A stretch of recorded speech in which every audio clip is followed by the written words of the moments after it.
Hi. So we looked at transfer learning and how to use those so-called embeddings, also called latent vectors, also called features that we extract, those lower dimensional vectors that we have created using a pre-trained model from a higher dimensional data point such as an image, a paragraph of text, a piece of audio, etc. So we have our data point, we've converted it into a vector, into an embedding, into a feature vector, into latent space, right? And then we have used it in our RAG application. But now, what if we were to train a network, right? What if we were to actually change the weights of the network? Now, of course, this is, let's say, more involved in the sense because here we are now actually training the network. We are not just, let's say, using those embeddings. So we can either be training from scratch, we could also be fine tuning the network, and this is what we will do next. So let's learn how to do this. We want to do it in a principled manner, and especially when working with techniques such as deep learning, because these networks can be huge, can take forever to train on giant compute. We need to do it, and there are ways to do it, right? So there are rules of thumbs, there are things that we need to check along the way before we embark on like the full scale training. So this is why we call it babysitting the learning process, because like a baby you need to kind of look at it while it trains, and we will talk about it. So first things first, usually you would want to kind of pre-process your data just a little bit, but using certain, if you use certain, let's say, modules such as batch norm, etc., you might not need it as much, but it is still good practice to at least zero center your data. What does it mean? Let's say our original data looks like this, and as you see, the mean is somewhere here, maybe around say -1 and 1.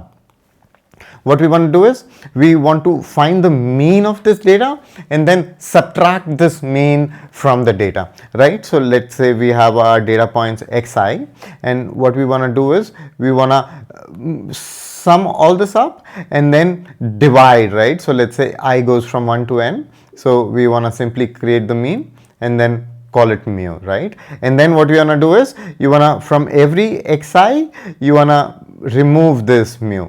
Now when you have removed the mu from xi, and now if you were, let's call it, let's say xi dash, and now if you were to, let's say, sum the xi dash, what would it be? It will be 0, right? Because the mean is centered. So, or let's say 1 by n will also be 0. So you will get a 0 mean. So the mean will come to the origin.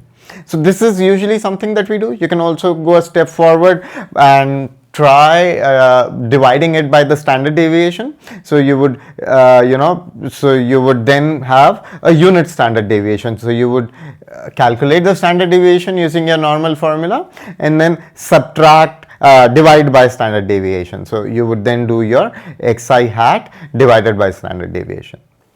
So these are two very basic pre-processing techniques that you might want to do to your data. I definitely recommend mean center, and this basically what it does is it kind of brings your data into, like, assuming your data is coming, let's say, from a Gaussian, then it brings it to a nice range. Why? Because usually in a Gaussian you will get say -3 to +3 standard deviations, right? So if your standard deviation is equal to 1, that is what it means when you divide by the standard deviation, right? That means that you're making your standard deviation 1 of, let's say, your xi double dashes. Now your xi double dashes have your standard deviation 1. And you might do this because then it will kind of, you see, if it was Gaussian distributed, your it lies between say -3 and 3. And this is a property of a Gaussian. So this is just like two basic pre-processing techniques you might want to start with on your data. So here you see that we've just done just those, and you will kind of, also get code for this. But eventually what I'm doing is, I'm just doing this mean and standard deviation on this CFAR data set. And we then also visualize it, right? So when we visualize our mean image, it looks something like this, which makes sense because there is usually information in the center of the image. And when we visualize our standard deviation, that's normal.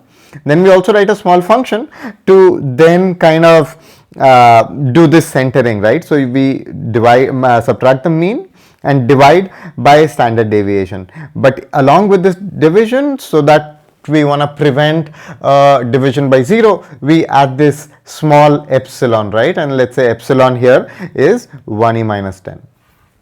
Yeah. And then we also finally resize it into 3 into 32 into 32. What does it mean? We had our images of size 32 cross 32 cross 3, and we simply convert it into a flat vector of size 32 cross 32 cross 3. So this is 32 is 2 to the power 5 into 2 to the power 5 into 3, right? So this is what is done here, and then it returns whatever was calculated. Okay. All right. So now let's start. So we've now done a little bit of pre-processing to our data, and it's good, and we've kept it.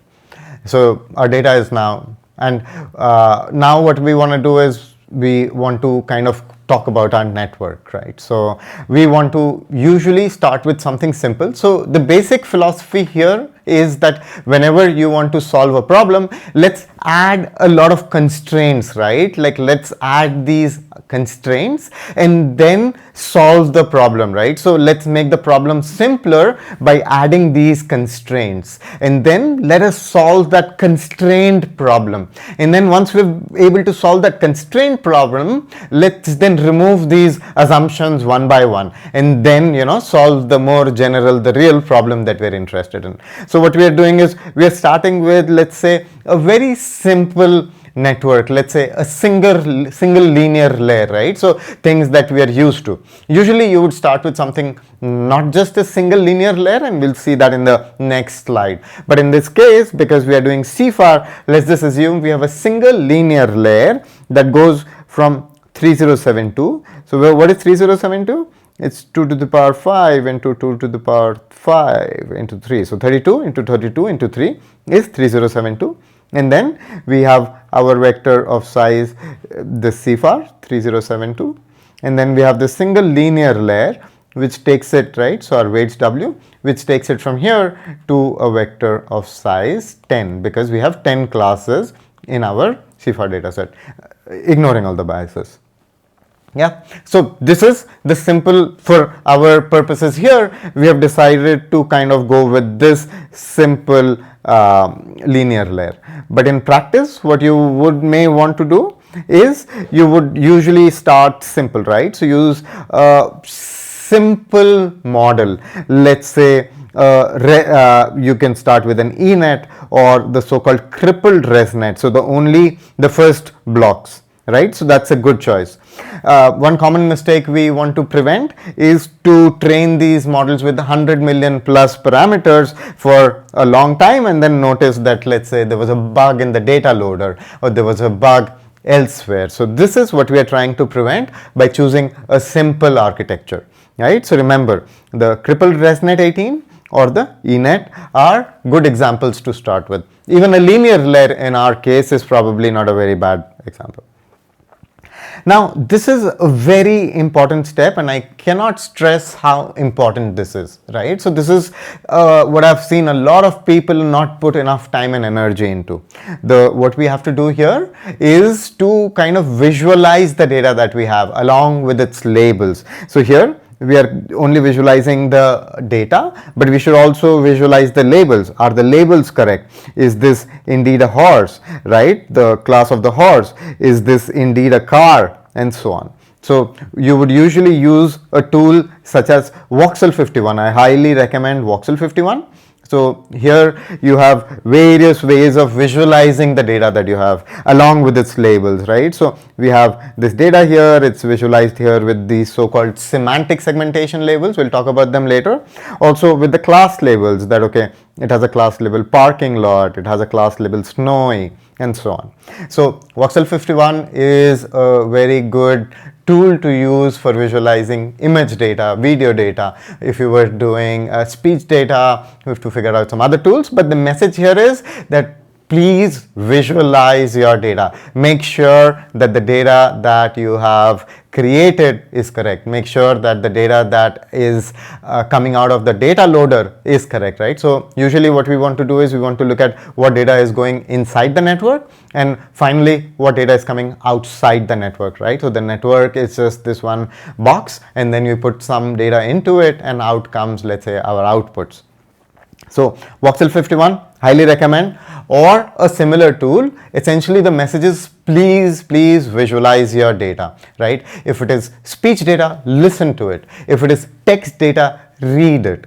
It is difficult when it is sensor data, when it is time series data, but then still kind of visualize, look at the curves and so on. And then what we want to do is we want to write, so in this case we want to write a simple function where we're calling it train and test loop, right? And train and test loop, what does it take? It takes the model, it takes the criterion, which is your loss function. It has a best model, it has this number of iterations that we want to run for, it has the learning rate here, and it has the lambda for the regularization, for the weight regularization. We haven't spoken too much about weight regularization, but what it essentially means is usually your loss function, which is a function of your output and your targets. In addition to this, we also add another term to it, let's say with some lambda, and we call it, let's say, some regularizer, let's say the L2 of your weights, so L2 square or just L2 of your weights, or even L1 of your weights. And what it does is, so what we are saying is we will penalize the magnitude of the weights. So we don't let the weights become too big in its in its magnitude. We want to keep the value of the weights to be smaller so that it doesn't kind of become arbitrarily large and kind of try to overfit to the data. So this is one of the common methods of, let's say, regularizing. And you just so we are trying to also have this lambda as one of the hyperparameters that we want to optimize over. What does it mean, hyperparameters? So we have these different knobs, right? We want to know, okay, what should our learning rate be? We want to know, okay, what should our lambda be? We want to know, okay, what should, let's say, our loss function be? So these are all different knobs that we have the capability to turn, and using this kind of a method where we run it on, say, small data first and then on large data, and which model kind of gets us the best result is what we then go forward with. So we want to kind of find the values of those knobs, how much to turn which knob, and this is what we are trying to do here with this exercise. Now in this function, what we are doing is something very simple. We are saying, okay, for so many iterations we want to train, so we are basically training our model, and then we are testing it, right? And then we are saying, okay, what is the loss? We are kind of outputting certain things, and if our loss is better than the best loss ever created, it says, okay, this is the best loss ever, and this is, we copy our current model into the best model. You usually wouldn't do so many training runs, but this is a good idea to kind of do that sampling, to kind of check with, so for example here we are testing with, let's say, different learning rates and so on, so you'll see.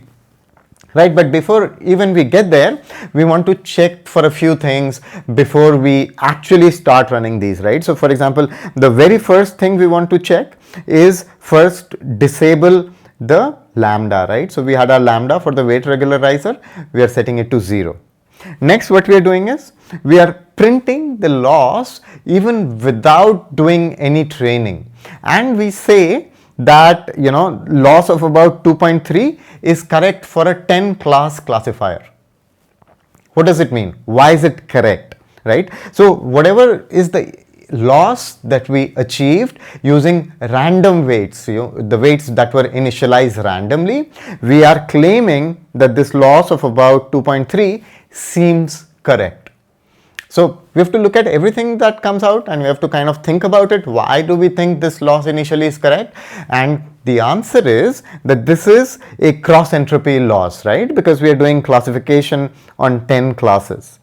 And when we are doing classification on 10 classes, you remember we have our softmax, and softmax is e to the power si upon sum of e to the power, let's say, sj over all j equal 1 to n. If there are n outputs, here n is equal to 10, right? So now when we have random initial weights, what do you think our outputs after softmax will be approximately?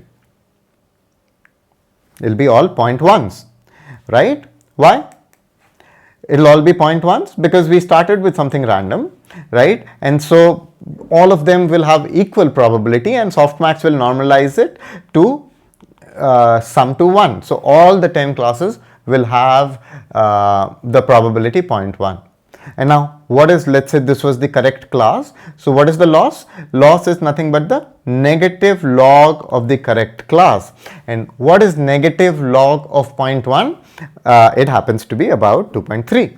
And this is why we say that the initial loss that we got happens, kind of makes sense, right? So we can proceed to the next step. So what we have done till now, we have processed our data, we have visualized it, we have written a basic train and test loop, and we have looked at the loss, our initial loss, and our initial loss makes sense. So then we go to the next step, and we have also chosen a very simple model. In this case we have chosen linear, but you can also choose a crippled ResNet or an ENet, right?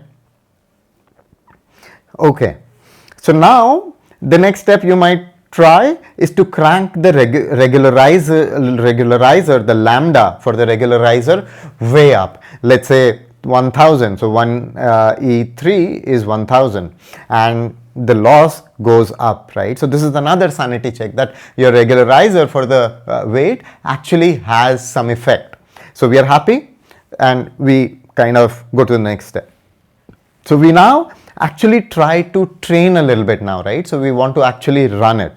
And when we do that, we start with a very small data set, meaning we have so many images on our CIFAR data set, we take a very few, sometimes even just 1 or 5. And again, this is a very, very important step. I see so many people kind of skipping this step and then losing so much time, right? So start with a very small data set, a part of your data set, like even one batch or just one example, or in this case we are taking 20 examples.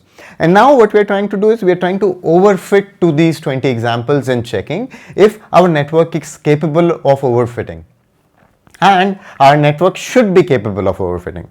So what we want to do is we are truncating our training set and the corresponding labels to be that very small data set. And then we run our train and test loop for a lot of iterations, right? So what the above code does is it takes the first 20 examples from CIFAR, it turns the regularization off again, and we start with the simplest, let's say, optimizer. We'll talk about optimizers this week. We'll talk about a lot of optimizers, but we've spoken about SGD, remember? Going down the hill in the direction of the negative gradient. Yeah. So this is what we're doing here, the simplest one. And then based on this, let's see what we get, right? So we get very small loss, and training accuracy is 100. So what does it mean? It means that we're able to overfit to the data set.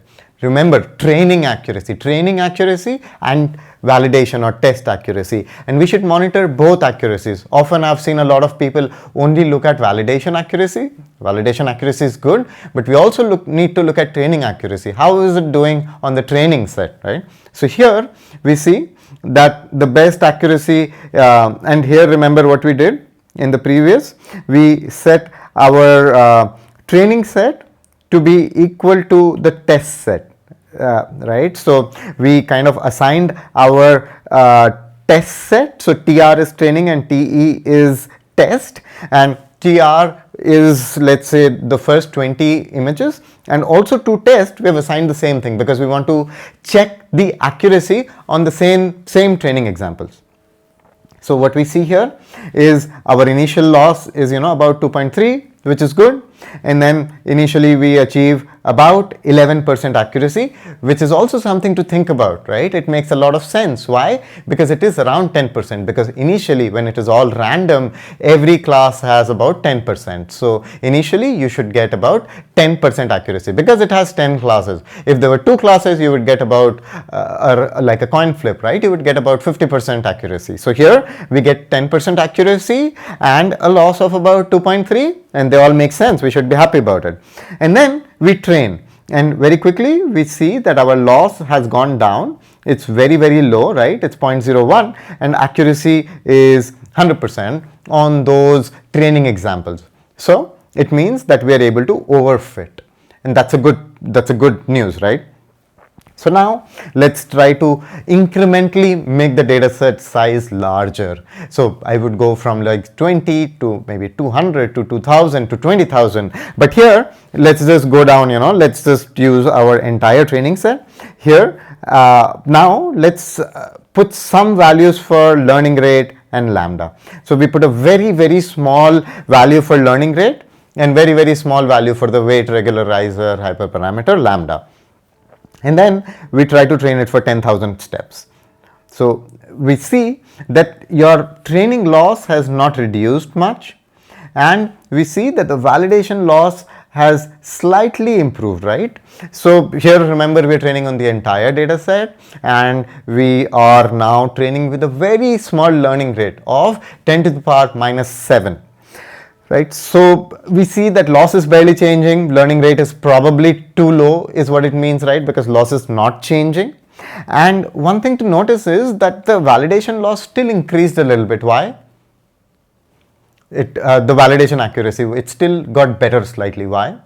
Because even though the weight adjustments are very, very low, because of this softmax, the exponential, remember, it kind of makes it peaky. So it is still pulling. Even with minor changes to the weights, we are still getting better, let's say, classification because of this exponential function. Yeah. So loss is not going down, learning rate is too low. But notice that your validation accuracy goes to about 13%. Remember, this is softmax, so we already mentioned that. So now we have established that our learning rate is too low, right? Because we are trying to find good values for the learning rate and the, let's say, the weight regularizer hyperparameter lambda. So now let's make the learning rate too high. Yeah, let's make it, let's say, 1,000,000, yeah, 10 to the power 6. And let's try with training with such a huge learning rate. What could possibly go wrong? Well, you would get a NAN very quickly, and when you get an NAN, that's usually a good sign. I mean, it's usually a sign that your learning rate is too high. So loss exploding means learning rate too high. Loss not going down means learning rate too low. Okay, so now let's try with 10e minus 3. So we have tried now with 10 to the power minus 3, and it still explodes. So 10 to the power minus 3 is also too high. So what do we know? That 10e minus 7, 10 to the power minus 7 is too low. 1,000,000 obviously is very high, and 10 to the power minus 3 is also very high. So what do we know? That it lies between 10 to the power minus 3 and 10 to the power minus 7.